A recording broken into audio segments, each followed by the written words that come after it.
Good evening, everyone, and welcome. It's time to call this meeting of the San Felipe Del Rio CISD Board of Trustees to order. Mr. Secretary, would you call roll for us? Yes, sir, Mr. Mesa. Mrs. Luna Chavez. Not here. Mr. Almaraz. Here. Mr. Overfelt. Present. Mr. Mesa. Here. Mrs. Webb. Present. Ms. Haynes. I am present, sir. You have a quorum. Thank you very much. Let the records show that we do have a quorum of board members and that this meeting was duly called in accordance with the Texas Open Meetings Act, Texas Government Code, Chapter 551.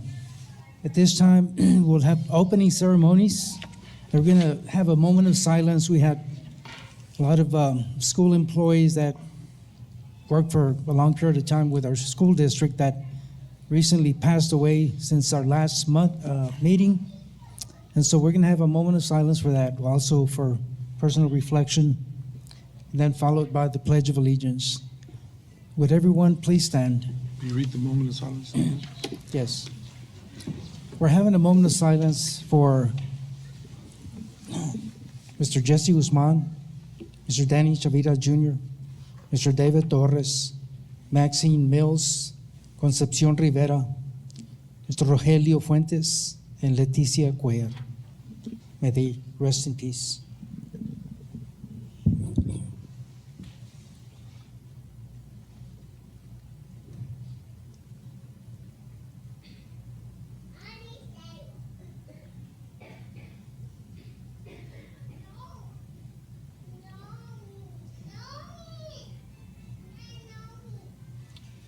I pledge allegiance to the flag of the United States of America and to the republic for which it stands, one nation, under God, indivisible, with liberty and justice for all. Thank you once again. We usually hold our meetings on Monday. Because of the inclement weather, we changed that to a Tuesday today, Tuesday, January 27, 2026. And again, I welcome each and every one of you. We're going to follow the agenda that we have. First item that we have is recognitions. School Board Recognition Month. Recognition of the San Felipe Del Rio CISD Board of Trustees. Sandra Hernandez. Good evening, President Mesa, Dr. Rios, and members of the board. Happy School Board Appreciation Month. We welcome our families, our children, our administrators who are happy to celebrate you and your work this month.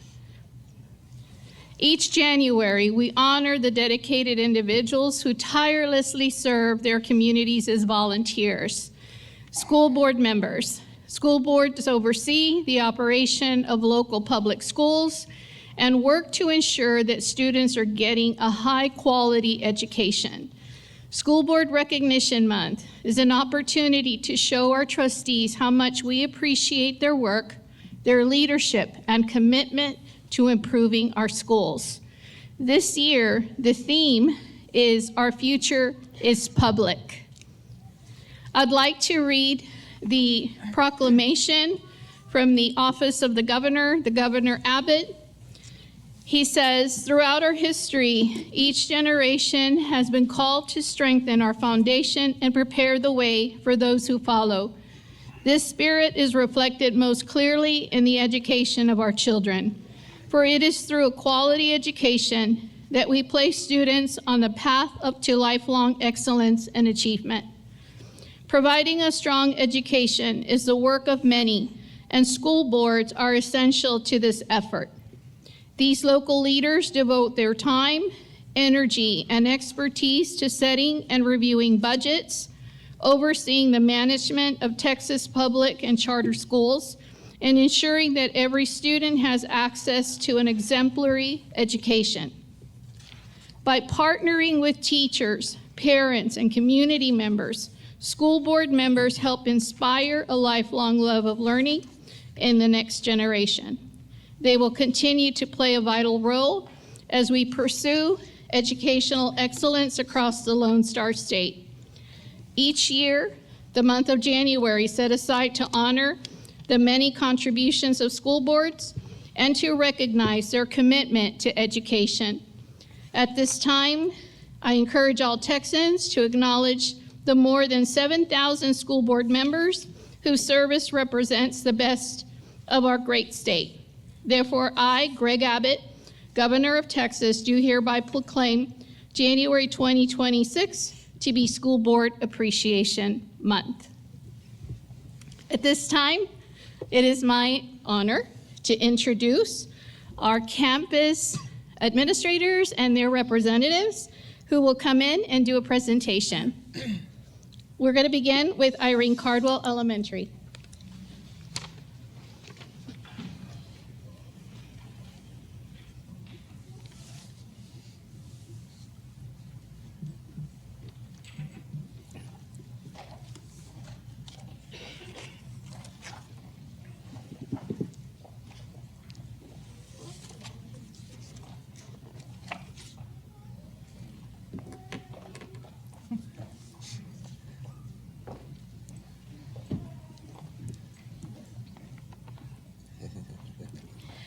Good evening, Dr. Rios and distinguished board members. On behalf of Irene C. Cardwell families and staff, we extend our sincere thanks for your time, service, care, and commitment to public education. Your leadership plays a vital role in supporting student success. Please enjoy this thank you message from our Cardwell Cubs, Grecia Flores in Mrs. Nieto's class, Jordan Wills with Mr. Hernandez, and Isabella Barrera in Ms. Garza's class.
Thank you, T-H-A-N-K-Y-O-U. Thank you, thank you, thank you.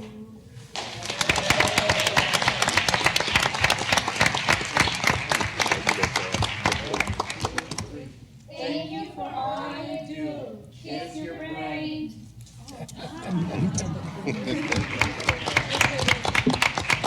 Thank you, Cardwell Elementary.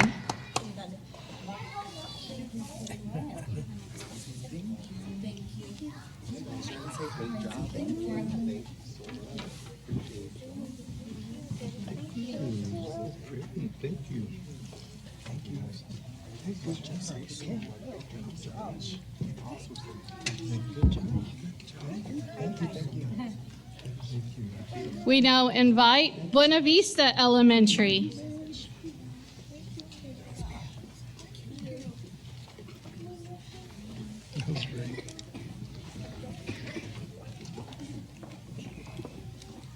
Good evening, members of the board and Dr. Rios. We are the Buena Vista Elementary Student Council, and we are honored to be here with you all this evening. My name is Nicolas Valdez, President of Student Council. And my name is Emma Carrion, Vice President. Tonight, we would like to thank you all for your service, leadership, and your dedication to our schools and community. Grateful for our school board members. Good evening. We are honored to share our thanks for school board members who care. You help our district grow and succeed by listening, leading, and meeting each need. You support our teachers and all our staff, helping them give us the best learning path. Because of your work, our schools can shine, creating a future that is strong and kind. You serve our community with pride, making thoughtful choices and leading with heart and pride. You make big choices, both near and far, to help every student be who they are. So from Buena Vista Elementary, we proudly say, thank you for guiding us every day. We appreciate you today, tomorrow, and always.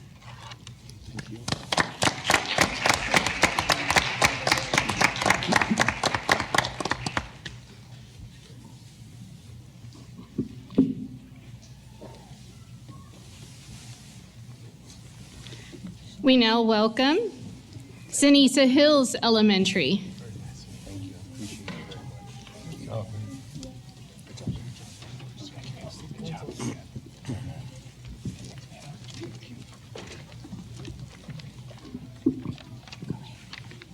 Good evening. On behalf of Sinisa Hills Elementary, students, families, and teachers and staff, we would like to extend our sincere thanks to the members of our school board. Your role often happens behind the scenes, but its impact is felt every day in our classrooms, our programs, and most importantly, in the lives of our students. Thank you for your dedication to academic excellence, for supporting our educators, and for keeping students at the center of every decision.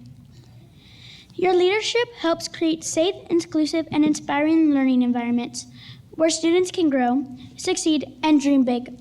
Serving on a school board requires commitment, patience, and a deep belief in the power of education. We are grateful for your willingness to listen, to lead, and to serve our community with integrity.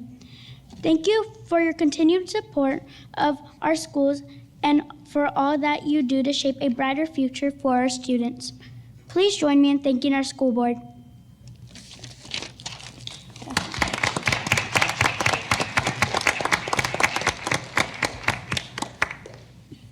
Thank you, Sinisa Hills Elementary. We now welcome Dr. Lonnie Green Elementary.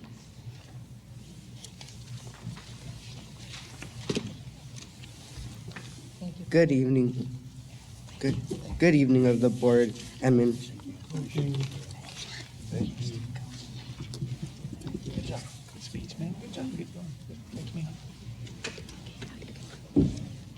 Good evening, members of the board, administrators, and members of our community. My name is Saul Hernandez, and I'm a student from Dr. Lonnie Green. I want to thank you for all the time, care, and vision you bring to our schools. The decisions you make don't just affect policies or budgets, they shape our classrooms, our opportunities, and our futures. As students, we see and feel the impact of your long-term goals. We see it in programs that prepare us for college and careers in effort to make our schools more inclusive and supportive and in beliefs that every student deserves the chance to succeed. That commitment gives us confidence not just in our education but in our community we're growing up in. Thank you for thinking beyond today and investing in who we will become tomorrow. We're proud to be a part of this district, and we're grateful for your leadership as we work together towards a strong, hopeful future. Thank you for listening, and thank you for believing in us. Hello, my name is Eilani Flores. Thank you for taking your time here today. I want to thank all of our board members for everything you do for our school and our future. We know you spend a lot of your time making important decisions and helping our school be the best it can be. Even though we may not always see the work you do, we feel the results every day when we learn, grow, and feel supported. Because of your efforts, we have better opportunities and a brighter future. We really appreciate how much you care about us and our education. Thank you for your hard work, your time, and believing in us. We are very grateful. Thank you.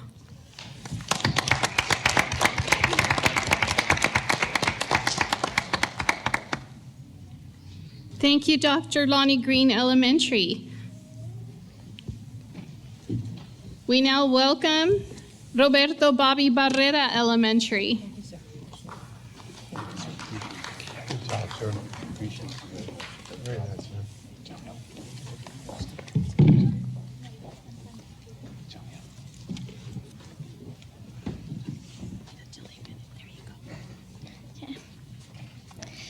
Good evening, members of the school board, teachers, families, and guests. My name is Camila Calloway, and I'm the proud student council president of Roberto Barbie Barrera STEM Elementary School.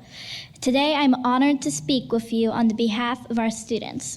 Our theme tonight is Future is Public.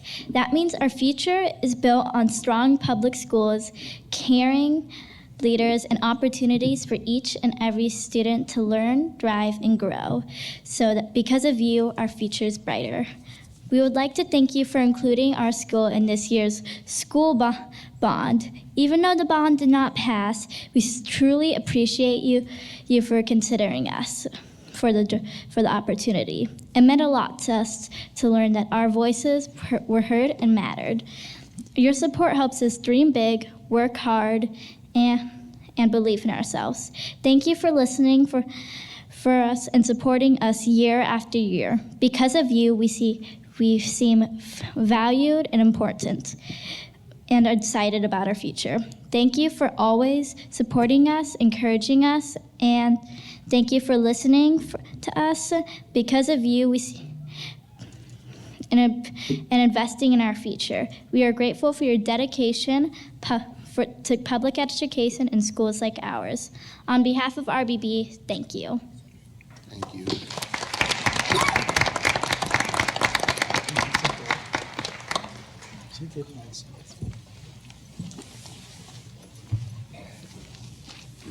Thank you, RBB Elementary.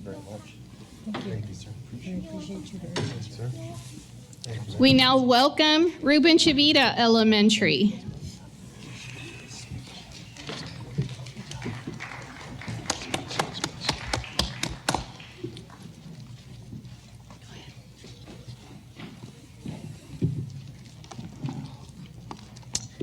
Good evening, Dr. Rios and members of the school board.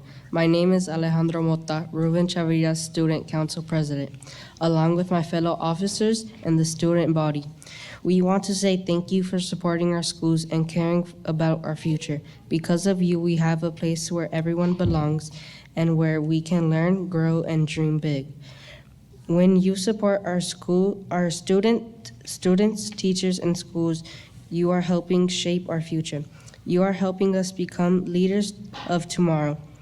Please accept our token of acceptance for all you do.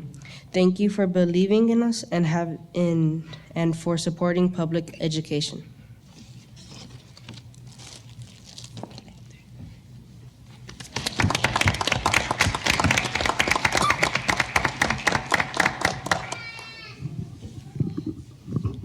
Thank you, Ruben Chavita Elementary. We now welcome Dr. Fermin Calderon Elementary.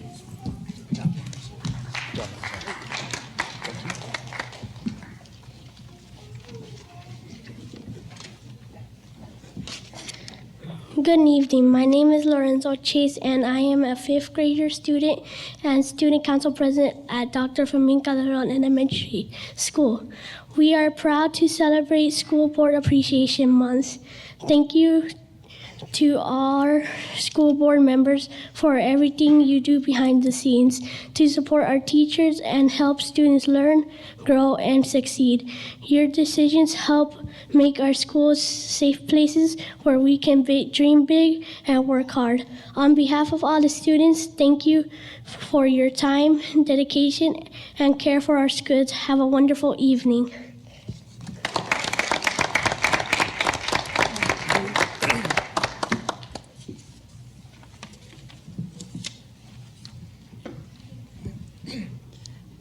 Thank you, Dr. Fermin Calderon Elementary.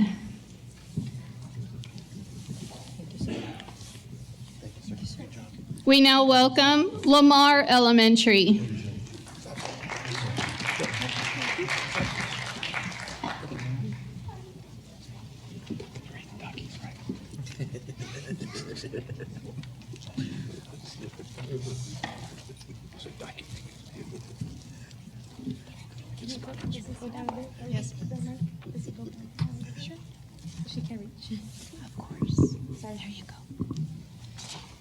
Good evening, Dr. Rios and distinguished members of the school board. My name is Reagan Garza, and I am the student council president of Lamar Elementary. My name is Mackenzie Lund, and I am the secretary. My name is Scarlett Dobbins, and I'm treasurer. I will be telling you the story, the starfish story. An old man had a habit of waking up early morning walks on the beach. One day after a storm, he saw a human figure in the distance, moving like a dancer. As he came closer, he saw that it was a young woman, and she was not dancing but was reaching down to the sand, picking up a starfish, and very gently throwing them into the ocean. "Young lady," he asked, "why are you throwing starfish into the ocean? The sun is up and the tide is going out. And if I do not throw them in, they will die." "But young lady, do you not realize that there are miles and miles of beach and starfish all along it?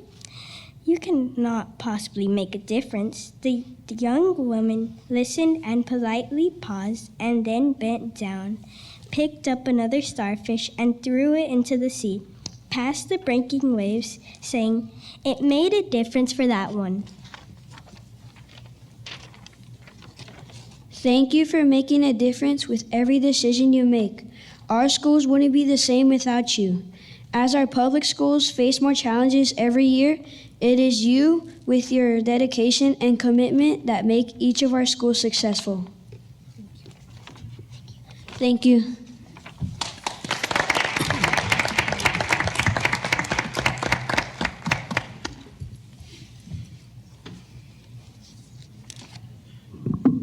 Thank you, Lamar Elementary.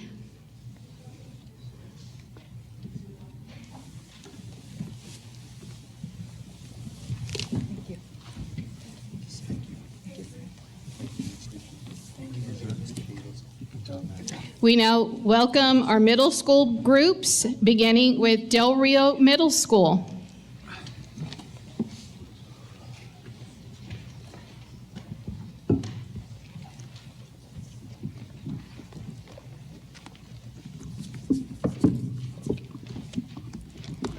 Good evening, members of the school board. Thank you for the opportunities to speak with you tonight. My name is Delaney Adam, and I represent the Del Rio Middle School Student Council. Good evening. I'm Zavita Carey, and I represent Co-op. Good evening. I'm Ita Hernandez, and I will be representing National Junior Honor Society.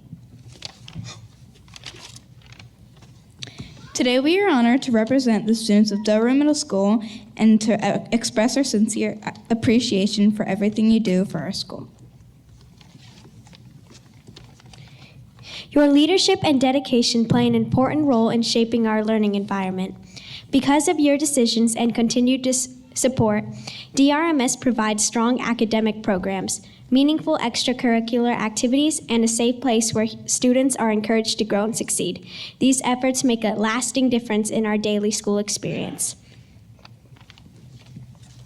We understand that serving on the school board requires commitment, responsibility, and thoughtful decision-making. Please know that your work does not go unnoticed. On behalf of the students of DRMS, thank you for your service, your support, and your belief in our future. We are grateful for all that you do to help our school continue to move forward. In your honor, we are dedicating a book for each of you that will be located at our DRMS library.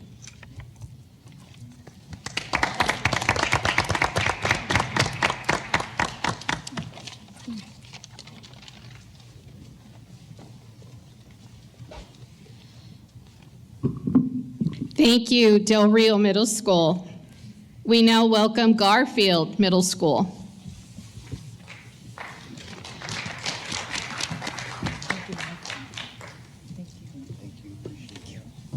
Ma'am. Thank you. Those nice shirts.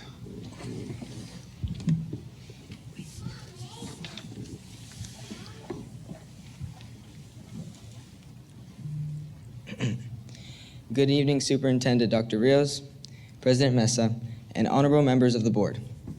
We represent Garfield Middle School. We are proud to stand here as student council officers Romina Gonzalez, Fabian Jurado, Alan Villarreal. speaking not only as students, but as the future shaped by your leadership. Each January, we recognize leaders who serve without spotlight, yet carry the weight of countless futures. School board members, volunteers whose decisions do not stay on paper. They live in classrooms, echo through hallways, and shape lives across Texas. You lead knowing that every choice matters. That what happens in public schools today determines what our communities become tomorrow. This year's message is not just a theme, it is a truth. Our future is public. Public schools are where potential is unlocked, where talent is discovered, where students from every background are given an opportunity, not limits. Texas public education is powerful. It educates millions. It prepares a workforce that fuels a global economy. It builds leaders, innovators, artists, and citizens ready to serve. Our schools offer more than lessons. They offer access to athletics that teach discipline, arts that inspire creativity, programs that open doors to careers and college without placing a price on possibility. Even in times of challenge and change, our public schools remain essential, capable, and ready to serve every student who walks through their doors. You understand this. You advocate when it matters. You elevate success stories with worth telling. You stand firm for public education. Because when you volunteer your time and voice, you are not just governing districts, you are investing in futures. So tonight, on behalf of Garfield Middle School and San Felipe Del Rio CISD, we say thank you. Thank you for believing in public education. Thank you for believing in students like us. Our future is strong, our future is shared, our future is public. Thank you.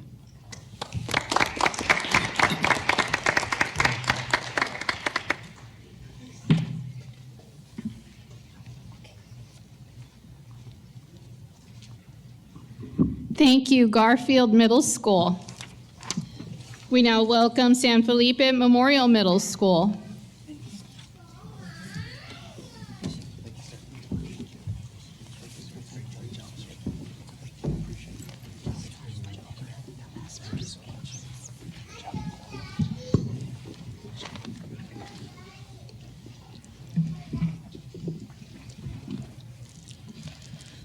Good evening, Mr. Mesa, Dr. Rios, and all school board trustees. I am Jesus Zavala. And I am Amelia Music. And we are proud to represent the 6th, 7th, and 8th grade students of San Felipe Memorial Middle School. Our 8th grader speaker is homesick today, but we are honored to speak on their behalf. We are here to thank the members of our school board for guiding our schools and shaping our future. Because our future is public. As 7th graders, we're discovering who we are and what we care about. Public schools give us a place to explore, to grow, and to find our strengths. Through academics, activities, and support, you help us build confidence and a purpose. Thank you for creating schools where every student has a chance to succeed. As 6th graders, we are just beginning our journey in middle school. Public school is where you learn to work together and solve problems and believe in ourselves. Because of your leadership, schools are safe, welcoming, and full of opportunity. Thank you for caring about us, our education, and our future. On behalf of our 8th grade classmates and all students across our district. Thank you for your service, your leadership, and your dedication. Because of you, our future is public, and our future is bright.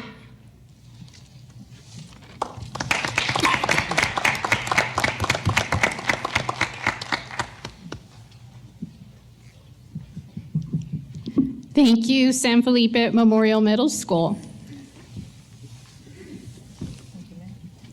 We will continue now with our high school groups, beginning with Del Rio Freshman School.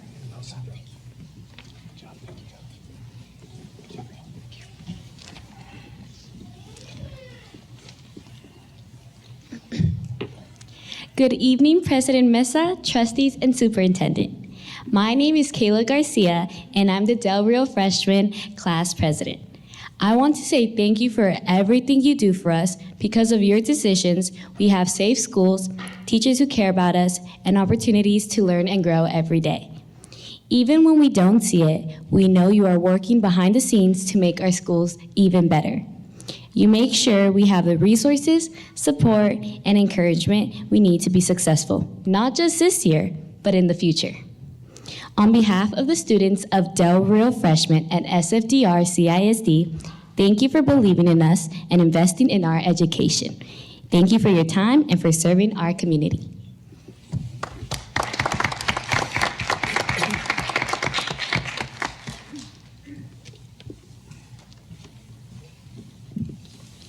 Thank you, Del Rio Freshman School. We now welcome Early College High School.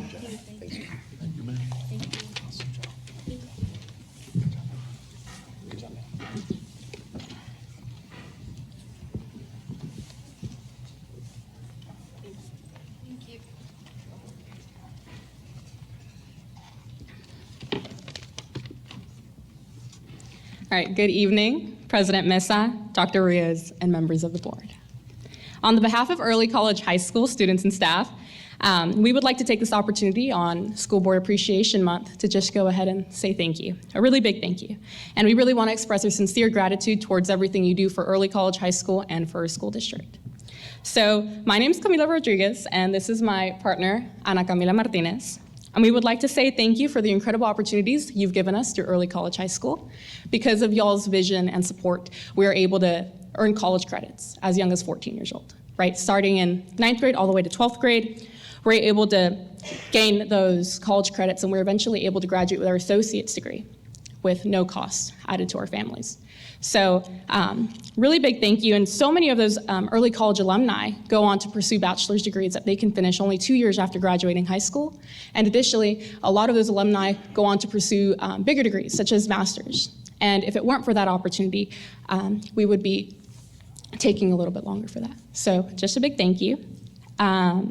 This opportunity has not only affected our lives, but it has also affected our future, and it will continue to affect our future, and we will not take that for granted. We understand that the decisions you make are not always easy, but your dedication, perseverance, and genuine care for your schools and community are clearly reflected in the thoughtful choices you make.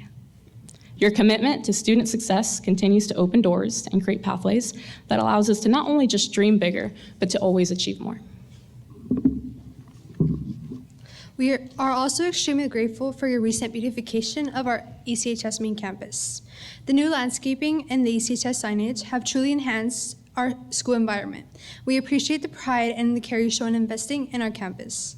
Thank you for your leadership, your time, and your unwavering support of our students, staff, and community. We are proud to be a part of a district led by such a dedicated and caring board. With sincere appreciation, happy School Board Appreciation Month from early college staff, high school students, and staff. Thank you. Thank you.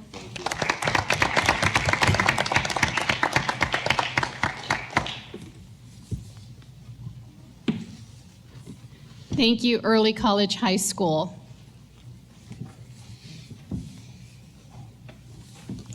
We now invite Del Rio High School.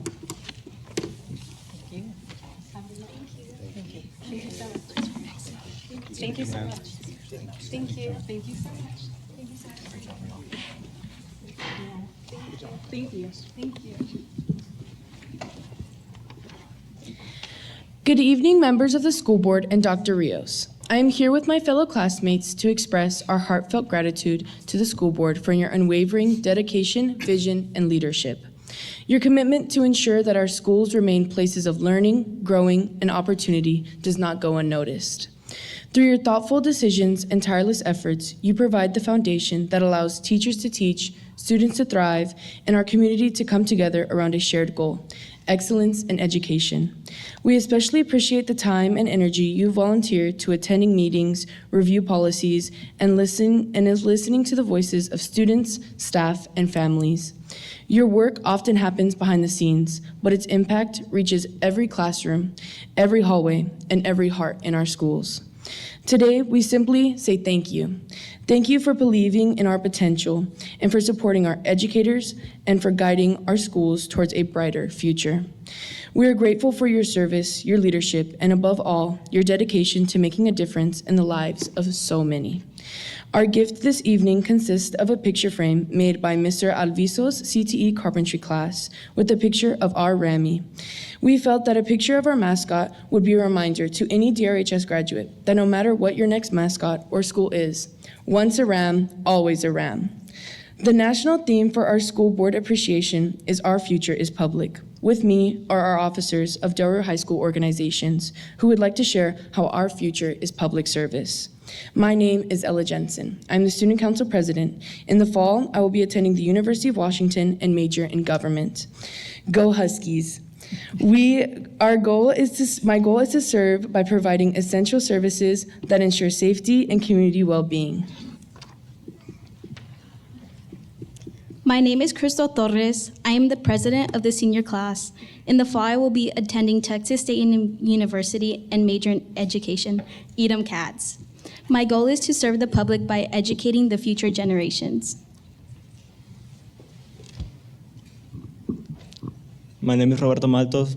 I'm the first vice president of Student Council. In the fall, I'll be attending Texas State University and major in civil engineering, Rackham Tech. My goal is to serve the public by designing, building, and maintaining essential infrastructures.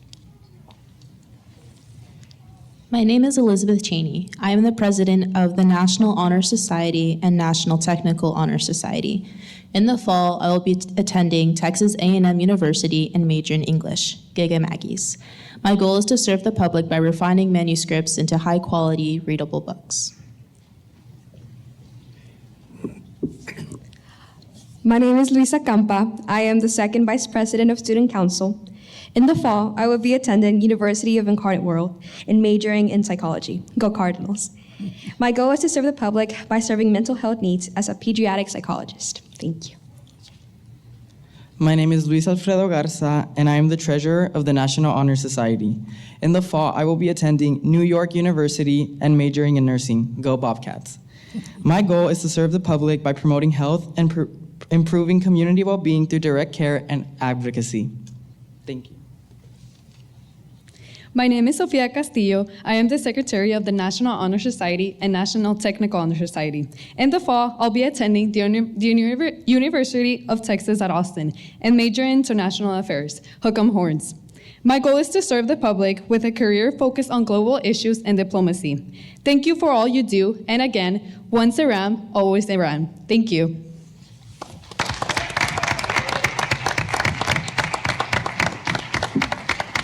Thank you so much, Del Rio High School.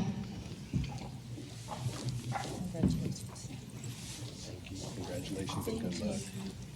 Thank you. Congratulations. Thank you. Congratulations. Thank you. Congratulations. Thank you, sir. Thank you. Congratulations. Good luck. Thank you.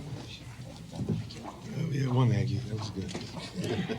This concludes our presentation today. Once again, on behalf of our students, our staff, our families across our school district, we wish you a wonderful, wonderful School Board Appreciation Month. Thank you for everything that you do for us.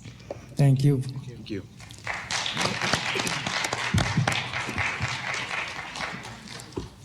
Just wanted to say a couple of things. Public schools make such a difference, and again, sometimes we don't get the recognition, but we know that the future, listening to all these young people, is bright. And someday they will take our seats here on the diocese and make good decisions too. I have to be thankful for our board. This has been an awesome board. We respect one another, and we listen attentively to every decision that we make as a group. And we try to do the best that we can. The best thing that we can do as parents relatives to give a great education to all our young people, because the more education they have, the more doors that are open to them for their career and their lifelong learning and whatever path they decide. But education is the best thing that we can give our young people, and so we're proud of everyone that came forward, all those students that are represented by all the different campuses, and we thank all the administrators, all the teachers. Thank you so much for recognizing us on this Board Appreciation Month. And we strive every year to do what is best for public education. Every year we look at legislation that is friendly towards public education. It seems like every year they're trying to take local control away from us, but we strive to, again, do the best job that we can, and I think all the schools are doing exceptionally well.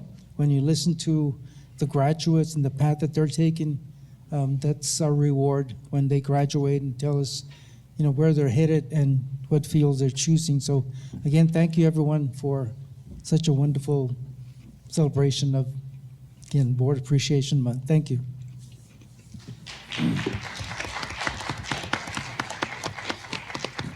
Okay, no one signed up for citizens to be heard. So we go on to reports, item 8 on the agenda. First item, we have intruder detection audit report. Chief Haas, yes.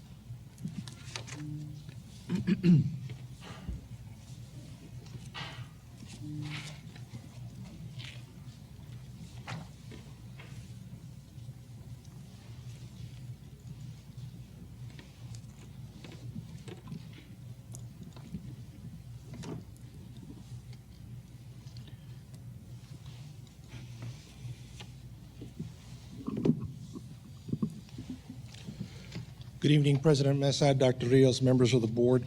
Today's report is for an intruder detection audit that took place on December 12th at Buena Vista Elementary. The audit consists of 3 parts: the intruder access exterior door audit, which includes the weekly door sweeps, and the interior door check. For this audit purpose,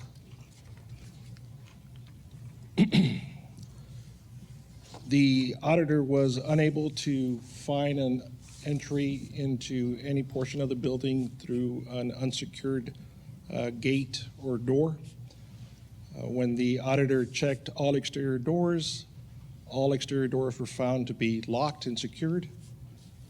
But during this portion, the auditor reviewed the required weekly door sweeps and found that there was one missing door log for the month of November. So as a result of that, gave us a finding for corrective action. For phase 3, the interior door sweeps, interior doors, the auditor found that there was no interior doors found to be unsecured. So in essence, the only finding was the missing door sweep for the 1 week in November. As a result, though, we are required to do some corrective action, which includes providing notice through this posting, the board agenda of the findings for the audit, develop a plan for immediate training of all designated campus personnel, which has already taken place on January 7th, submit proof of weekly door sweeps for the following 4 weeks after the audit, which have already been completed, and then review the findings at our next safety and security meeting.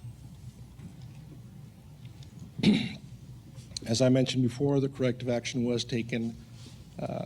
Corrective action training was taken on January 7th, in which we discussed safety, the safety of the audit process, the procedures of the audit process, and the importance of making sure that the weekly door sweeps are completed. In addition to this, my office now reviews district-wide all the weekly door logs to ensure that all the campuses are in compliance. Any questions? I'll turn it over to the board members. Any questions for Chief Haas? Mr. Sorrefeld? So the last two meetings, this has become a trend where door logs are not being properly kept up. I know the last time we had this conversation in December, I believe it was you or your department was going to take over that entire operation, and correct me if I'm wrong, but I remember something along those lines of the district's police department would now be ensuring that the door sweep logs were up to date. If that is still the plan,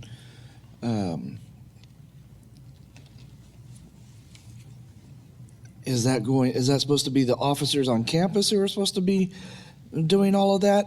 Because that worries me that pulls them away from the actual job of protecting the building and instead doing administrative work. No, sir. The weekly door sweeps are to be entered by the campus administrator once a week. What my office is now doing is we review Sentinel to make sure that those logs are entered in on a weekly basis by the campus administrator. But the campus administrator is the person responsible for making sure that the log is entered. Okay, so last month, that's what you had proposed, I guess, was that it would y'all would start looking at Sentinel, to ensure that it was in there. And then if it wasn't, I guess there would be a follow-up from police department to the campus to ensure? Correct. Now, once a week, we review Sentinel, and if they haven't completed it in the timely manner, then we send out a message to make sure that it gets taken care of before the weekends. Okay, thank you for the clarification. Sir. Dr. Reyes? Chief, just to remind us, the audit at Buena Vista, on what date did it occur? I know you had it up there. December 12th. Okay, just as a reminder. Yeah, it was before. Yeah, the chief made the presentation on the third week in December because we were aware that Buena Vista hadn't entered one of the weekly sweeps. But I want to share with all the parents and the public that every door at every campus is checked on the hour by the police. That means they make the rounds around the perimeter of the building to make sure that every door is secured. And if they find a door that isn't secured, then they report that through the channels so that maintenance can improve it. So that's a great thing. And that happens every hour on the hour when they make the rounds. I say on the hour, but just every 60 minutes. It could be at 11:05 or 11:30. What the state requires is that the principal conduct a check of all the doors once per week, and that they enter it into a log.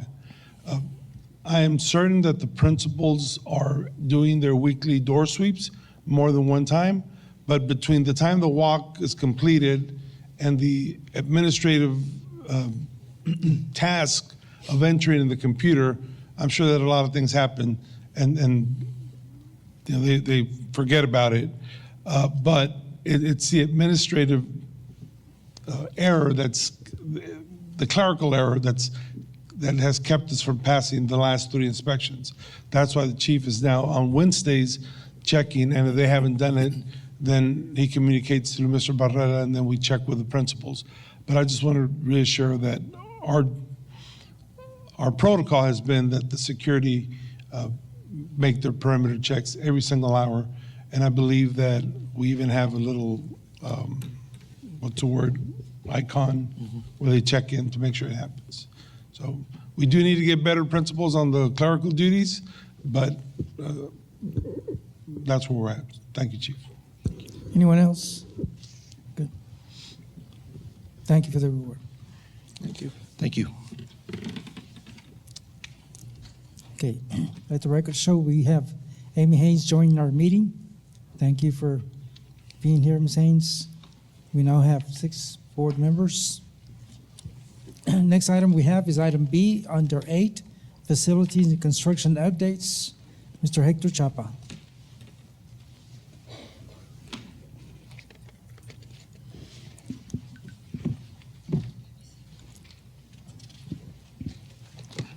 Good evening, President Mesa, Dr. Rios, members of the board.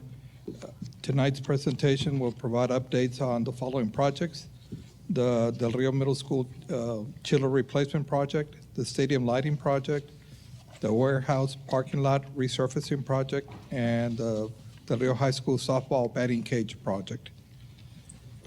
Work at the Del Rio Middle School chillers is completed. Everything is per plans and per specifications.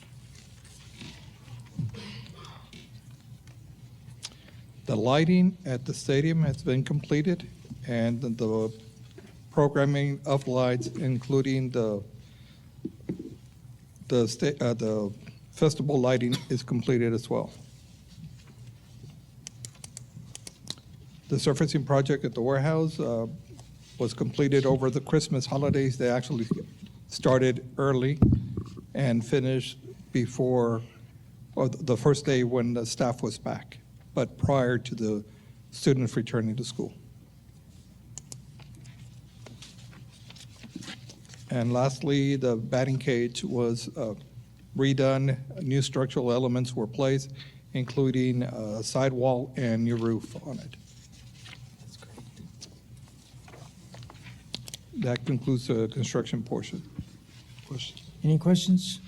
Mr. Galindo? First thing, Mr. Chapa, thank y'all for getting the warehouse parking lot resurfacing project. That was a rough area, and so I'm sure it's a lot smoother for deliveries and so forth. So thank y'all for getting that done. Amongst the other projects, including the chillers, I know that was a concern in getting it done through the holiday weekend.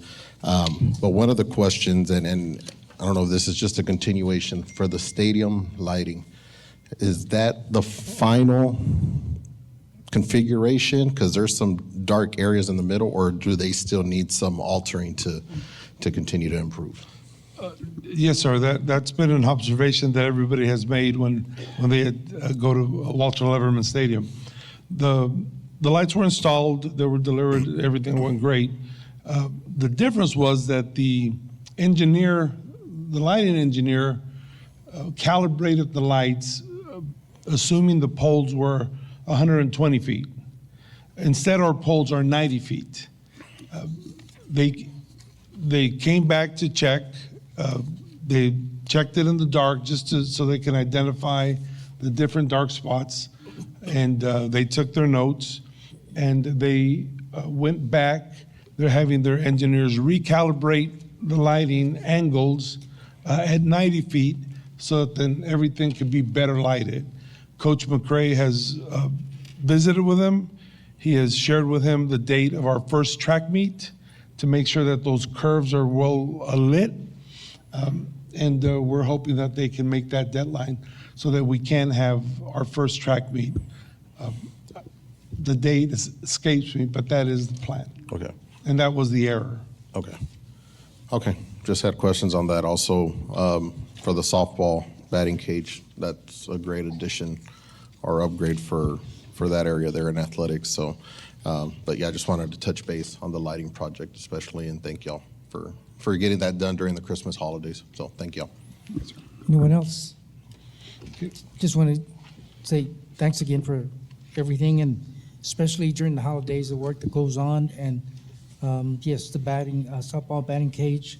The parents, again, have raised money for materials, and the coaches are now happy that they have a batting cage and some shade, at least for the summer months and practice.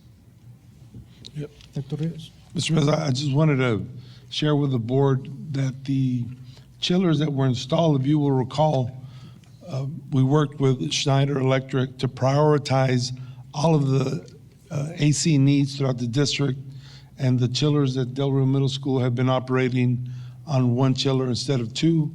That was what they prioritized, and y'all accepted the recommendation. So this is the first step of a larger plan, but it's nice when we have a plan and we move in the direction of checking those boxes. So that was that was very nice to have. So thank you, Mr. Chapa, for following through with them. Yes, sir. Okay, no questions, so go on to the next item, maintenance. Yes, sir, the work orders. For the previous 90 days, the maintenance department received a total of 179 work orders. 164 were completed. The 0 to 15 days, 8 were received, 6 were completed, for a percentage of 75. 16 to 30 days, 51 were received, 44 were completed, percentage of 86. 31 to 60 days, 47 were received, 45 were completed, for a percentage of 96%. And 61 to 90 days, 73 were received, 69 were complete, for a total of 95%. Technology department, the previous 90 days, 2,317 tickets were received, 2,158 were completed, 93% closed. 0 to 15 days, 130 tickets were received, 105 were closed for 81%. 15 to 60, 30 days, 546 work orders were received, 495 were closed, 91% complete. 31 to 60 days, 708 tickets were received, 662 were closed, 94% complete. 61 to 90 days, 933 tickets were received, 896 completed, for a percentage rate of 96. Transportation, previous 90 days, 179 tickets were received, 164 were closed, for a percentage rate of 92%. 0 to 15, 8 were received, 6 were closed, for a percentage rate of 75. 16 to 30 days, 51 were received, 44 were closed, 86%. 31 to 60 days, 47 were received, 45 were closed, for a percentage of 96. And 61 to 90 days, 73 were received, 69 were closed, for 95%. Any questions for Mr. Chapa? Just want to say I'm so glad that most of these orders are completed within 90%. Of course, we realize from 0 to 15 that's difficult to accomplish, especially if it's a large item, but satisfied with a percentage of completion. Yes, sir. Thank you. Thank you. Thank you. Next report is under 8, term 3, attendance discipline reports. We have that in our packet. If there are any questions, Ms. Sandat is here. Anyone have any questions? I'm so glad that the district percentage is up to 90%. It's, I always look at that, it's amazing. I have to give thanks to all the elementary schools and the middle schools for having the 90% range of attendance. And it always, during the budget time, we look at ADA, and that's a big percentage of our funding comes from average daily attendance. And so we appreciate every effort that is done on behalf of either parental aides, administrative assistants, or principals. Again, thank you for having high percentages, and it gives us a district under the elementary and secondary at 90% district ADA average. So thank you again. Go on to the consent agenda. Under this item, again, one action will approve all items on the consent agenda. We thank all the people that contributed, made a donation towards the different programs, different organizations of our district. As always, we appreciate every donation to either individual classes or organizations that, again, serve our district and our students. Are there any items that need to be pulled out under the consent agenda from the board? Mr. Galindo? Be G 2 through 5, just for further discussion till after closed session. Okay, G through 5, 2 through 5? Yes, sir. Did you need questions, Just further discussion on it. further discussion? He wants to discuss it in closed session and then come back. Yeah. Oh, in closed session. Vote on it in open session. Okay. Okay, so items 2 through 5 will be discussed in closed session. We will act upon those after we return and reconvene from executive session. Any other item that needs to be pulled out or you have a question on?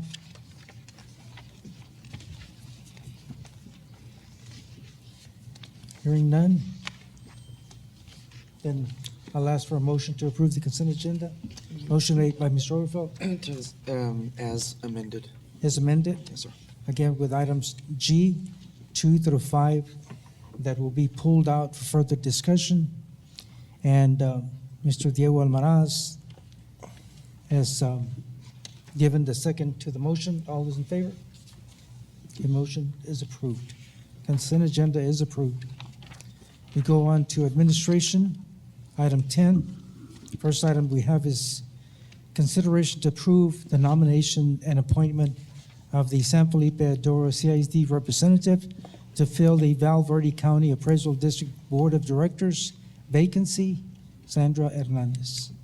Good evening. Once again, President Mesa, Dr. Rios, and members of the board, in accordance with the Texas Tax Code 6.03A and CCH legal appraisal districts are governed by a board of directors. In Val Verde County, the taxing units that participate in the district as provided by this section appoint 5 directors.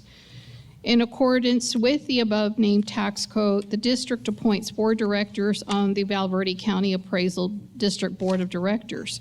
Currently, we have Mr. Ramiro Guzman, Mr. Rene Garza, and Mr. Roy Musquiz Jr. serving on this board. Mr. Stephen Webb previously served on the board until his passing. There is a nomination, there's a vacancy for this position, and a nomination for Mr. Eduardo Amezcua Sr. has been brought forth for consideration to replace Mr. Webb's vacancy. Any questions for Sandra? Hearing none. Want to read the recommendation? Yes, sir. It is a recommendation of the administration that the Board of Trustees approve the nomination and appointment of Mr. Eduardo Amezcua Sr. to represent San Felipe Del Rio CISD on the Val Verde County Appraisal District Board of Directors and fill the position vacancy. First, the recommendation, there's a motion from Mr. Galindo, seconded by Mrs. Webb. All those in favor? Motion carries. Thank you very much. We Yes, go sir. on to item B, under administration, item 10 on the agenda. Consideration to approve an order of election for the San Felipe Del Rio CISD. Board of Trustees elections to be held Saturday, May 2nd, 2026. Sandra Hernandez. Yes, sir. Good evening once again. In compliance with the election code, the Board of Trustees of the San Felipe Del Rio CISD must approve an order of election establishing the procedures for filing and conducting a school board election. The offices up for election this year are as follows. For place 1, currently held by Mr. Jesus Emilio Galindo. Place 3, currently held by Mrs. Linda Guanajuato Webb. Place 4, currently held by Mr. Raymond P. Mesa. And place 5, currently held by Mrs. Rebecca Luna Chavez. In accordance with the election calendar set by the Texas Secretary of State, the last day to order a general election is Friday, February the 13th, and this deadline falls before the regular Board of Trustees meeting in February, so therefore we are bringing it forth for your approval tonight. So the first day of early voting by personal appearance for the general election is Monday, April the 20th, 2026. And the last day for early voting is Tuesday, April the 28th, 2026. Okay, any questions for Sandra from board members? None? Recommendation, please. Yes, sir. It is the recommendation of the administration that the Board of Trustees approve the order of election for the San Felipe Consolidated Independent School District Board of Trustees election to be held on Saturday, May 2nd, 2026. I will ask the board that is present must sign the order of election, and so if you may please remain behind at the end of the meeting to sign the actual order. So I have that piece of paper, so remember, all of us need to sign that, okay? Once Thank we you. approve it. You've heard the recommendation. Is there a motion for approval? Motion made by Amy Haynes, seconded by Ms. Webb. All those in favor? Motion carries. Item 10C, consideration to approve a joint election agreement by and between San Felipe Del Rio CISD and Valverde County Hospital District for the purpose of conducting trustee elections on Saturday, May 2nd, 2026. Uniform election date, Sandra Hernandez. Thank you, Mr. Mesa. Now that we have approved an order of election, the next step is to approve a joint election agreement by and between the school district and the Valverde County Hospital District for the purpose of conducting the trustees elections on Saturday, May the 2nd, 2026. In accordance with the Texas Election Code and in accordance with board policy, the school districts conducting trustee elections must have joint polling places on election day with either a city holding an election on the uniform election day, located wholly or partly within the school district's boundaries, a public junior college district, in limited circumstances, a hospital district, or the county on a November uniform election day in even numbers years. This year, the school district and the Valverde County Hospital Board will conduct trustee elections on the same uniform election date of Saturday, May the 2nd, 2026.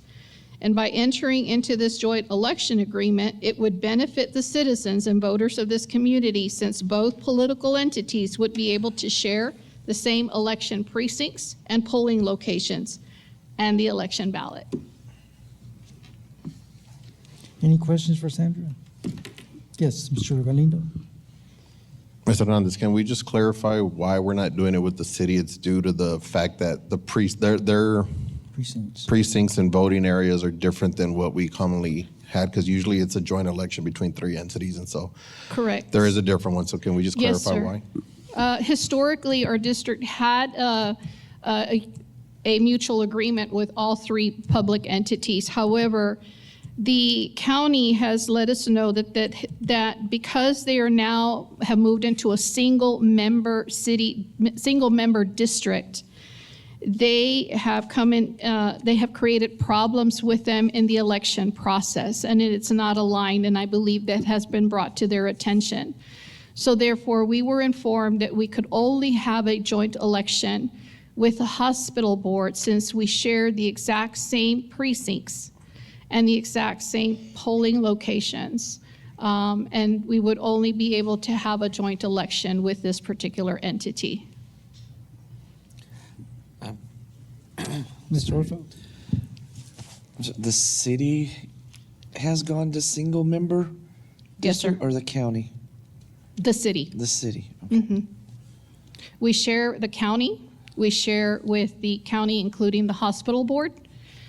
But the city has gone into single member districts, and therefore the municipal election will be held on the same day, but their ballot has to be different than the one that the school board election and the hospital board election will use. So they will check in into the same location, except they're going to have to check in twice. Okay.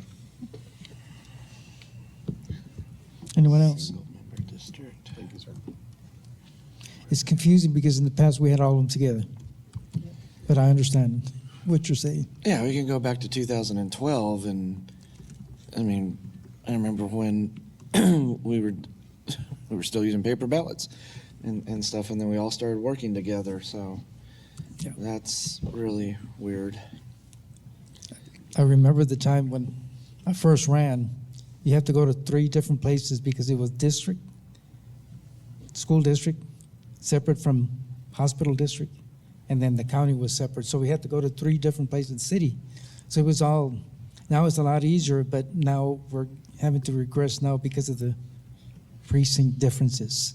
If you look at the precinct, they're not aligned with the way we have them with the county and the school district and the hospital. Correct. The They're municipal, the municipal districts are different than the school board precincts where we would normally vote, and as well, the hospital is the same. So we share the same precincts, and so therefore, the only joint election agreement we could have is with the hospital board. I hope someday we can all align together so make it easier for the voters. Yes, sir. Any further questions for Sandra? We're okay with that? Okay. I'll Go read ahead. the recommendation, sir. It is a recommendation of the administration that the Board of Trustees approve the joint election agreement by and between the San Felipe del Rio Consolidated Independent School District and the Val Verde County Hospital District for the purpose of conducting trustee elections on Saturday, May 2nd, 2026 uniform election date. For the recommendation, I'll entertain a motion for approval. Motion made by Mr. Diego Almaraz, seconded by Mr. Emilio Galindo. All those in favor? Motion carries unanimously.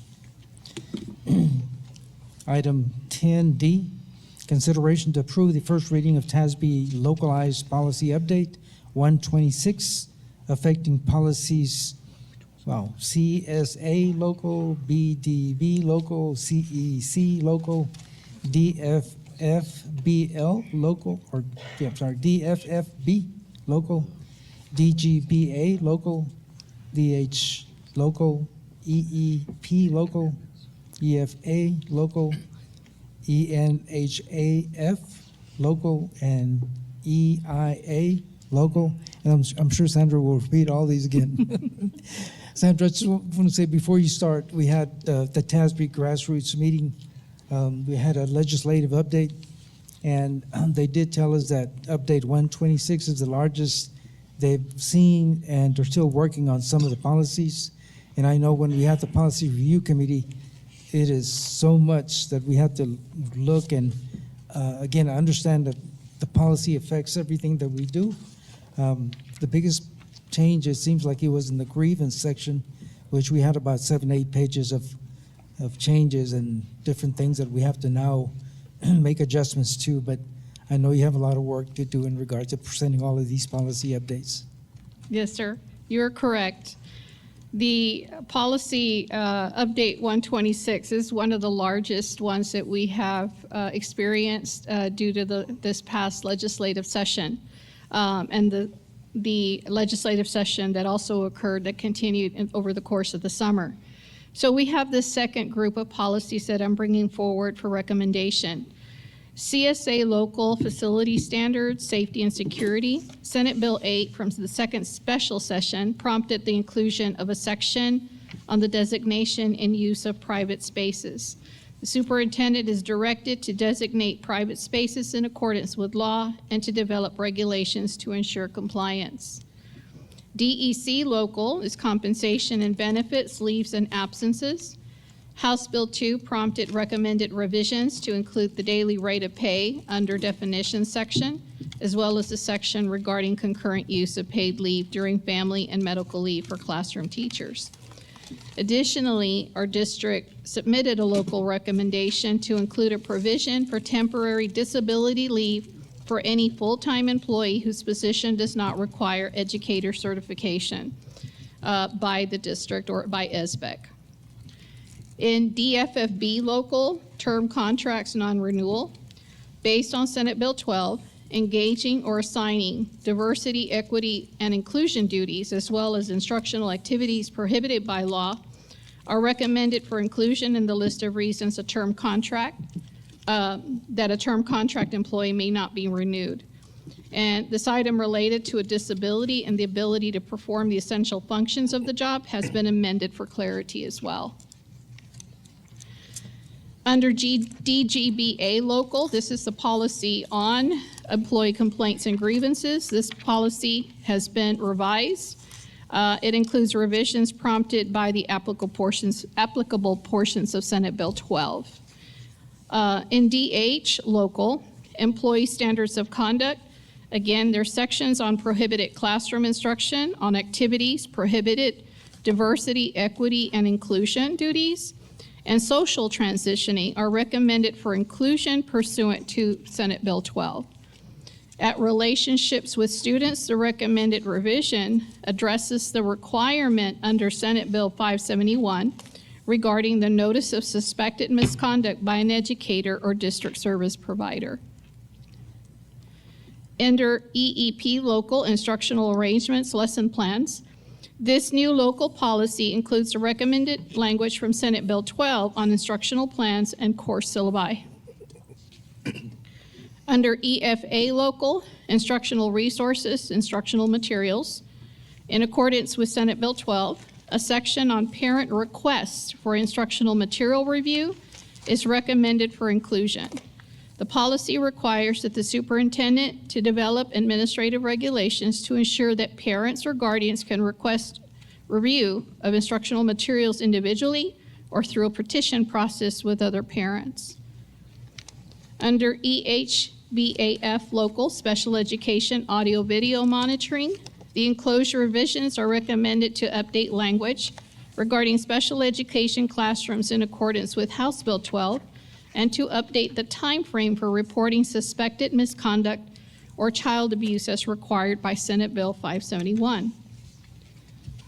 And finally, under EIA local, academic achievement, grading progress reports to parents, the recommended revisions reflect, again, Senate Bill 12's requirement that each parent of a student be afforded the opportunity for at least 2 in-person conferences with the students, a teacher per year. And at academic dishonesty, the language has been added to reference artificial intelligence. And that artificial intelligence without permission constitutes academic dishonesty. And that sums it up. I know it's quite a bit for this particular group. As Mr. Mesa mentioned, it's pretty extensive, very detailed. And this is the group for your consideration. Questions for Sandra? I know as a committee member in the Policy Review Committee, there's a lot of reading and a lot of, again, understanding of changes that come about because of the legislative session that just ended. And so we look forward to making sure that we comply with all the different changes. With no further questions, then would you read the recommendation?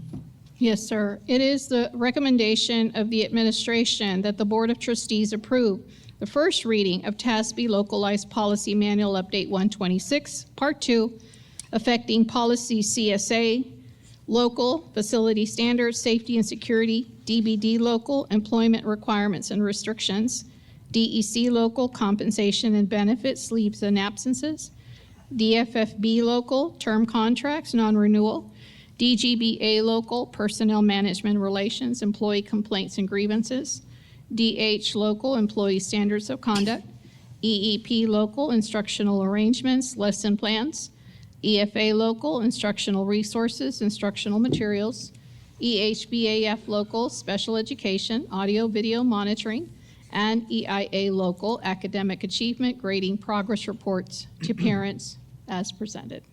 First, the recommendation from administration. Is there a motion for approval? Motion made by Mr. Galindo, seconded by Amy Haynes. All those in favor? Motion carries.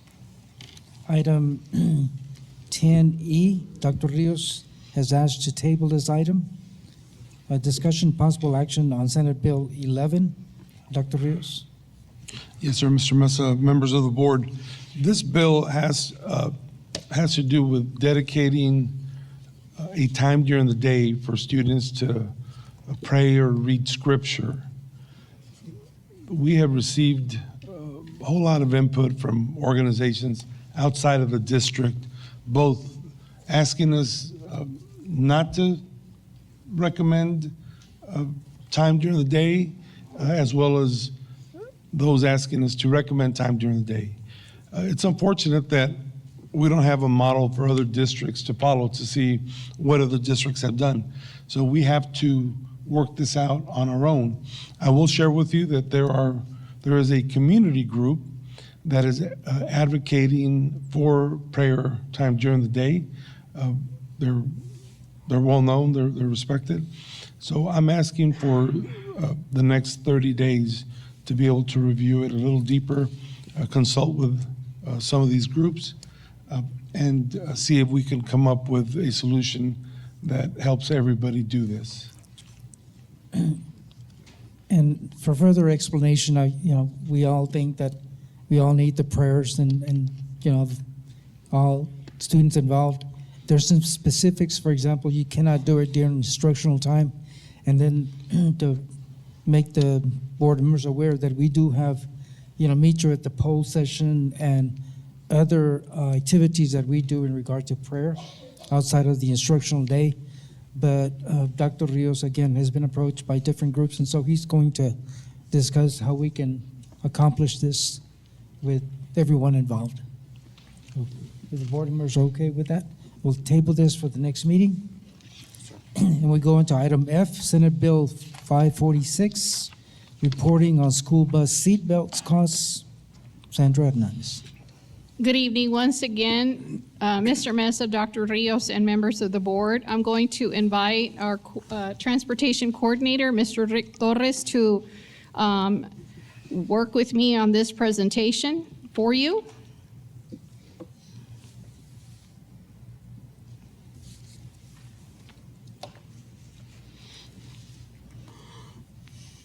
In addition to the policies that I shared with you earlier in a policy drafts, one of the other requirements is from this past legislative session is regard to Senate Bill 546, which is reporting seatbelt costs. So the study, the Texas legislature has asked that we equip all of our school buses with 3-point seat belts. And so as a response to this, and the amended transportation code, the Texas Education Agency has asked us to participate in a study, has asked all school districts to participate in a study. And so in this study, basically, there's some data that TEA would like from each of our school districts that pertain to our school buses, our bus fleet. And also to ask the board with regard to our financial wellness and whether or not we are able to equip retrofitting or purchasing school buses that have 3-point seat belts. So this study, the very first step, is the board has to determine financial feasibility. So the board has to decide whether or not purchasing buses equipped with 3-point seat belts fits within the district's budget and plan for that purchase. So if we think about that, each bus, through our research, the cost of each bus with a 3-point seat belt is at a cost of $154,000. In working with Mr. Torres, there is an approximate need for purchasing 25 school buses that do not have a 3-point seatbelt. And the cost of that would be a little over $3.8 million. You can see that. And so the first part of this question, the first step, is whether or not the board determines, is there a financial feasibility to buy buses to make sure that we are fully equipped with buses that have a 3-point seatbelt. We would need 25 school buses, and the cost for purchasing the 25 buses would be $3,850,000. So Mr. Torres is going to help me with the next steps, and we'll be introducing those other questions that the agency is asking of us.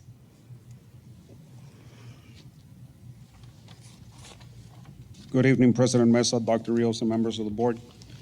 So at the time we're identifying the number of buses in our fleet. Of course, we have a total of 51. At the moment, we have only 26 buses that have the 3-point seat belts. We have 4 that are equipped only with the 2-point seat belt, which is the lap seat belt that were, for the most part, put on by our mechanics. And we have a mix of 3-point seat belts and lap belts, 0 buses, and some seats with 3-point. Others with no seat belts were at 0.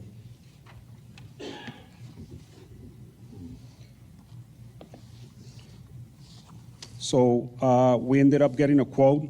We requested an itemized estimate to retrofit the buses, which would require to purchase a total of 600 seats to replace those 25 buses that are missing the seat belts.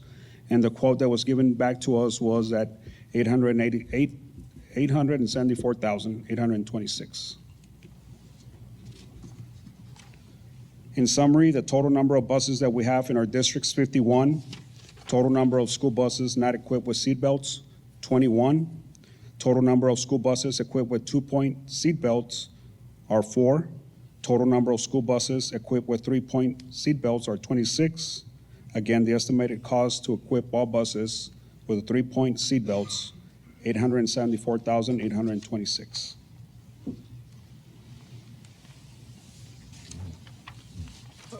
I'm sorry, Mr. Mesa. Dr. Rios? I have a question for Mr. Torres. Can you go back one slide, please? There you go. There's 21 buses that require the retrofitting, and 874,000 is definitely cheaper than 3 million.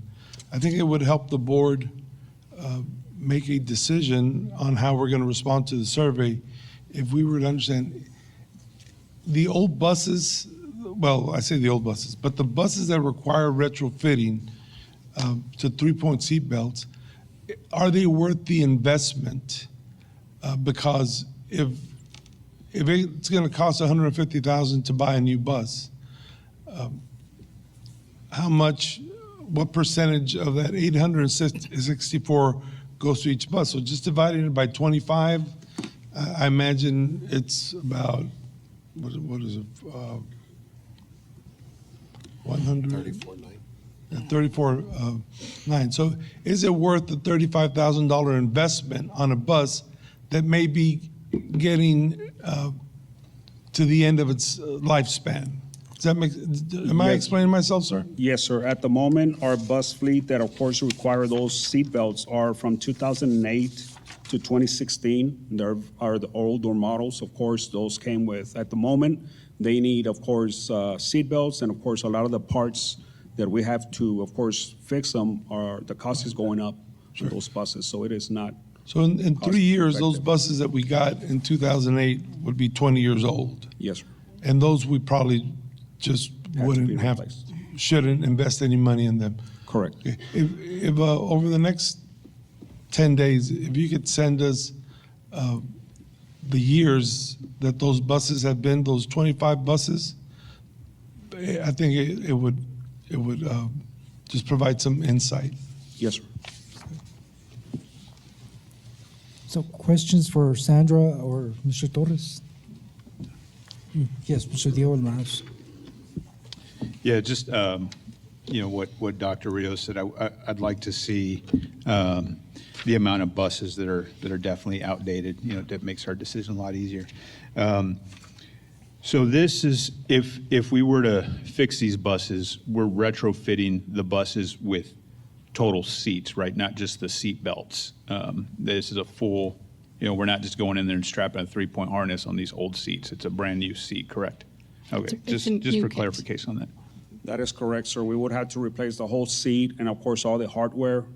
And, of course, just the shipping itself would be about $70,000. Okay. And one last thing, I do see that we could potentially be able to participate in a grant to have these seatbelts funded. Is there also a grant that we know of that could potentially help us with the replacement of these old buses that, aren't really worth dropping the $30,000 in for some seats? No, sir, not yet. The state that's the reason for the survey. The state wants to know how much it's going to cost. so that they're later not accused of an unfunded mandate. I assume that they will come up with some money, but they'll expect the school district to come up with 50% or higher than 50%. Okay. Thank you.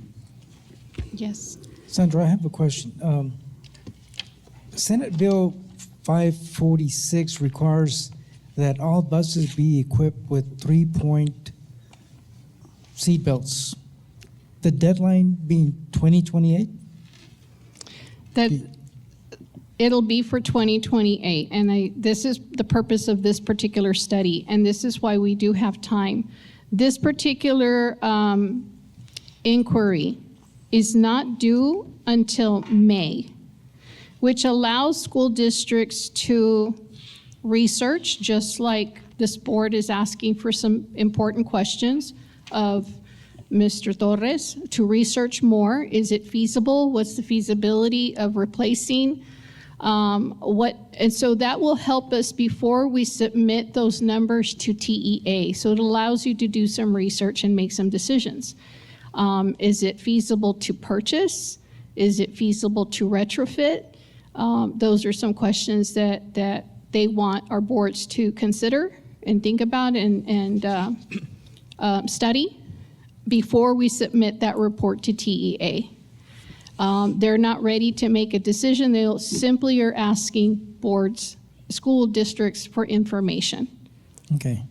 Yeah, I just wanted to clarify that because I remember 2028, but most likely it will be dealt during the 90th legislative session, and which kind of brings to mind that during the grassroots meeting, that would have been a priority for us to say, you know, it's an unfunded mandate. We need some funding for that because I agree with Dr. Rios. More than likely, the study will say, okay, we need a grant, but you'll have to fund a portion, a big portion of that amount, which, again, I think as a board, we need to look at all the different buses that are, 20 years old and then figure out what's the best option for us to use. But I think we still have time to change a priority in regard to our region for saying that Senate Bill 546 is going to require a big chunk of money for retrofitting buses for the 3-point harness seatbelt.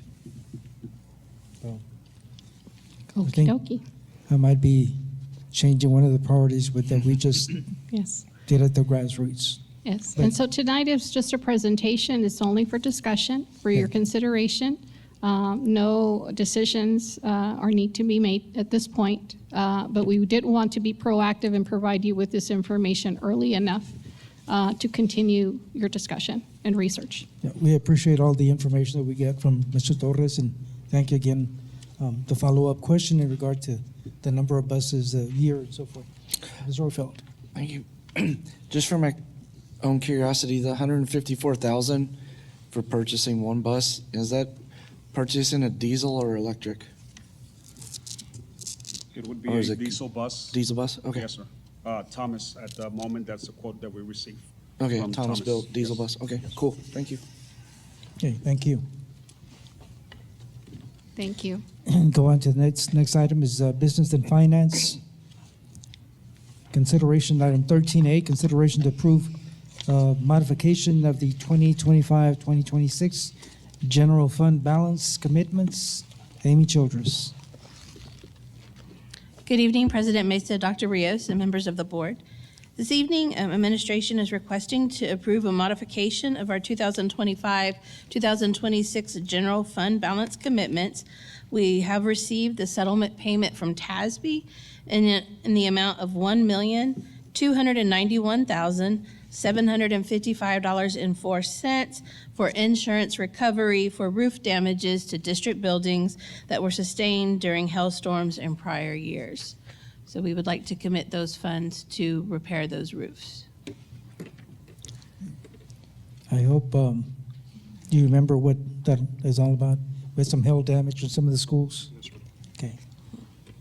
Can you read that amount again, Amy? $1,291,755.04. Thank you. Different. Oh, that's just the. Any questions for Amy? Ms. Orfeld? So that amendment, which of course deals with the next one, right? Yes, sir. So those different set of numbers is just a, Well, or just to be, yeah, the difference, sir, is because this is how we received almost $1.3 million, but the contract for the roofs that we can repair with that money is only 1.1 million. Okay. That's why there's a difference of approximately 200,000. okay. Okay, we're still dealing with item 13A. Yeah. So, okay. Any other questions for Amy? We're good. Recommendation, please. Yes, sir. It is the recommendation of the administration that the Board of Trustees approve the modification of the 2025-2026 general fund balance commitments as discussed. For the recommendation, is there a motion for approval? Mr. Diego Almaraz made the motion, seconded by Ms. Orfeld. All those in favor? Motion carries unanimously. Thank you. Item 13B, consideration to approve a contract over 5,000 and purchase order over 25,000 for AAA Roofing Limited Liability Company in the amount not to exceed $1,101,278.30. RFP 26-27, funding source Fund 170 committed project funds for roof replacement of CTE, San Felipe Memorial Middle School, Gymnasium, and the Del Rio High School. Mr. Hector Chapa. Good evening once again, Dr. Rios and President Mesa, members of the board. As Mr. Mesa noted right now, RFP 2627 was advertised and opened for bid on January 13th. 2 bidders submitted amounts, and AAA Roofing was the selected bidder by the panel. The proposed work will repair metal building and metal roofs at CTE, as well as the San Felipe Memorial Gymnasium, as well as bituminous roofing at CTE and several of the buildings wings at the high school, 800, 900, 1,000 wings, 1,100, and 1,300 wings. Questions for Mr. Chapa? Anyone? Okay, sir. Yeah. Okay, no questions, so want to read the recommendation? Yes, sir. It is a recommendation of the administration that the Board of Trustees approve the contract over 5,000 and a purchase order over 25,000 and allow the superintendent to sign the contract for services with AAA Roofing LLC in the amount not to exceed $1,101,278.39 for the roof replacements at CTE, San Felipe Memorial Middle School, Gym, and Del Rio High School. For the recommendation, is there a motion for approval? Motion made by Mr. Galindo, seconded by Mrs. Webb. All those in favor? Motion carries unanimously. Thank you. Thank you, sir. Human Resources, item 14A, consideration to approve the conversion of a data entry NGS, which I have no idea, clerk to a migrant identification, recruitment, and data clerk. Amy Childers. Amy, what is NGS?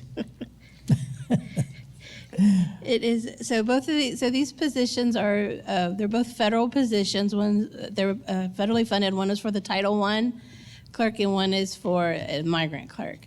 And when we consolidated the federal programs, these 2 positions, employees retired, and we have not posted the vacancies. We have determined that we do not need both positions. The responsibilities are needed, but we do not need both positions in order to continue. So we would like to convert one of them and consolidate the 2 positions into one. So what is NGS? Do you have any idea? Because I don't. If you would have asked me 5 minutes ago, yeah, it's just like. I'm okay. Dr. Rios. So- Turn it over to you, sir. I just. It's a migrant recruiters. Migrant recruit, yes. But what NGS stands for, I'm going to say the N is for national, and I don't know what the GS is off the top of my head. Oh, wait. Garcia knows. New generation system. Oh, thank you so much. I'm like, until you asked me. So it's not national then? National. Okay, well, It was staff. I was just giving everyone a test, all of a sudden, like a pop test. Thank you for answering the question. I'm even getting text messages with the answer. Okay, any questions for Amy? Yes, Mr. Galindo? But these were through attrition, right? So Yes, the these two are- people left, the it's two not people anybody that- getting replaced Yes, or sir, there's an anything? attrition, they retired, and we just, at the time, we were making changes to the department, and so we So did not fill compressing them. 2 to 1? Yes, sir. Okay. They're both on our budget, and it's staying, remaining the same pay grade. Okay, anyone else? We're good? I'm going to read the recommendation, please. Yes, sir. It is the recommendation of the administration that the Board of Trustees approve the conversion of a data entry/NGS clerk to a migrant identification, recruitment, and data clerk. That's a recommendation. I'll entertain a motion. Motion made by Mr. Diego Almaraz. Is there a second to the motion? Mr. Emilio Galindo made the second. All those in favor? Motion carries unanimously. Thank you. Item 14B, consideration and possible action to approve employee job descriptions and evaluation forms. Budget Director, update. Chief Financial Officer, update. Parental liaison, aid update. Migrant identification, recruitment, and data clerk. That's a new one. Amy Childress. Good evening once again. This evening, administration is bringing these job descriptions. The 3 updates are the Budget Director, the Chief Financial Officer, and the Parental Liaison Aides, as well as the new job description for the Migrant Identification, Recruitment, and Data Clerk position. Any questions for Amy? No questions. Recommendation, please. It is the recommendation of the administration that the Board of Trustees approve the employee job descriptions and evaluations forms as discussed. For the recommendation from administration, I'll entertain a motion. Motion made by Mr. Galindo, seconded by Amy Haynes. All those in favor? Motion carries unanimously. Item 14C, consideration to approve the updated 2025-2026 district compensation plans. Amy Childress. Good evening once again. At this time on our compensation plan, we are looking at adding on page 420, it is on the paraprofessional pay plan under pay grade 3, the migrant identification, recruitment, and data clerk position that you just approved, as well as on page 424 under teacher stipends at the bottom. We are adding a Texas Reading Academy's assignment stipend. It is a maximum of $300. They have a fall project and a spring semester project, and the most they can receive is $300. It'll be $50 per assignment. Just want to remind the board members that we do have all this information before us on a separate page. Questions for Amy? No questions. Recommendation, please.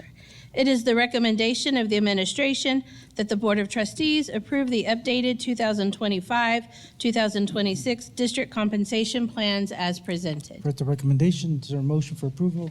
Mr. Overfeld, seconded by Amy Haynes. All those in favor? Motion carries unanimously. Thank you. Item 14D, consideration to approve submittal of application for impact aid. Amy Childress. Good evening, President Mesa, Dr. Rios, members of the board. This is our annual filing of our Impact Aid application. Impact Aid is designed to assist local school districts that have lost property tax revenue due to the presence of tax-exempt federal property. And this is, again, our annual application for these funds. Any questions for Amy?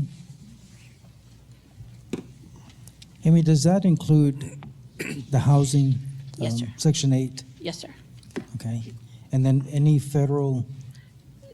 If they're living on federal property and their parents work on federal property, as well as living off of federal property and their parents work on federal property. Any changes from previous years? No. There is a new reporting, if you look at the reporting, so there is a minimum that we have to meet on the federal property, and we do not meet that, but we have never met that in the past years. But the reporting has streamlined a little bit, and so in years prior, we actually reported the number of students, but it was ignored. And this year, they told us just to report 0 because they don't look at it anyways. So that is, but as far as funding, it's not changing anything, just the So do reporting. we coordinate with the housing authority and to know the number of units that We do- that they have? We just report the number of students that are living in the units. students? Yes, sir. Okay. Okay. Any other questions? We're good? Do you want to read the recommendation, please? Yes, sir. It is the recommendation of the administration that the Board of Trustees approve the grant application under the Impact Aid, Section 7003, and for the superintendent to sign. For the recommendation, is there a motion for approval? Motion made by Ms. Orfeld, seconded by Mr. Diol Maraz. All those in favor? Motion carries unanimously. Thank you. Okay, the time is 7:46 p.m. We're going to go into closed session pursuant to Board Policy 551.074 and 551.071, and that's it. So we're now in closed session. Okay, the time is 9:19 p.m. We're reconvening into open session. No action was taken in executive. So we're down to item 18A. The consent agenda items that we tabled. Okay. We're going to go back to the consent agenda, item G2 through G5. Those are the items that we tabled. I'd like to make a motion to accept all tabled items. Okay. 2 through 5. There's a motion before us from Mr. Orfeld, seconded by Mr. Galindo, to approve all sections that we, again, tabled, section item 2, 3, 4, and 5. So we have a motion and a second. All of you in favor? Okay, item is approved. All items that were tabled, G2, 3, 4, and 5, are approved. We go on to item, again, 18A.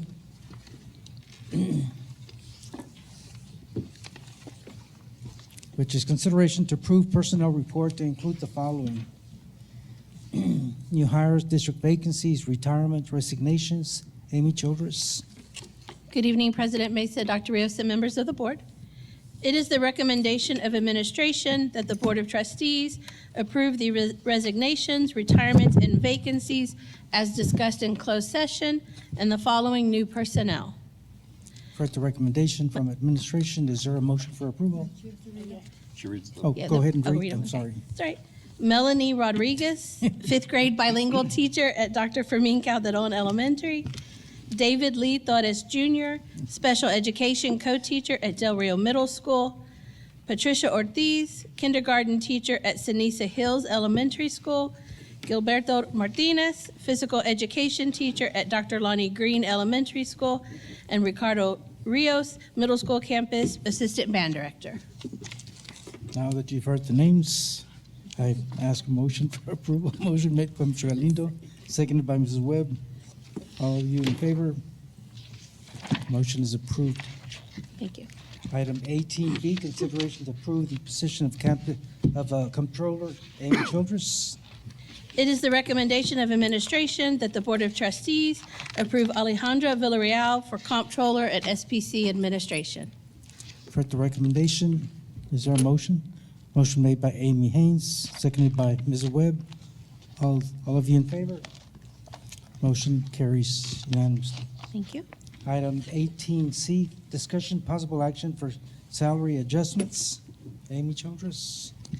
It is the recommendation of the administration that the Board of Trustees approve the salary adjustments as discussed in closed session. Any questions for Amy? If not, I'll entertain a motion. Motion made by Mr. Overfeld, seconded by Mr. Almaraz. All of you in favor?